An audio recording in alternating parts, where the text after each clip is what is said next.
Side dish হিসেবে আপনারা মাছের তেলের এরকম আলু বেগুন দিয়ে চচ্চড়ি একবার ট্রাই করে দেখতে পারেন। খেতে কিন্তু খুবই ভালো লাগবে। এই টেস্টিবল চ্যানেলে আপনাদের সবাইকে অনেক স্বাগত। আজ আমি আপনাদের সাথে শেয়ার করব মাছের তেলের চচ্চড়ির রেসিপি।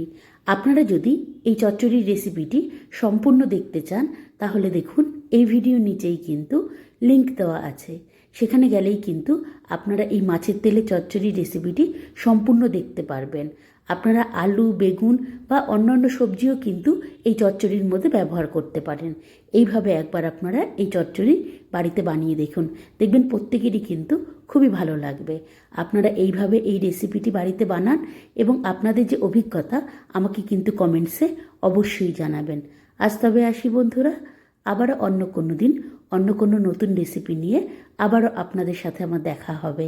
আজ আসি বন্ধুরা, বাই।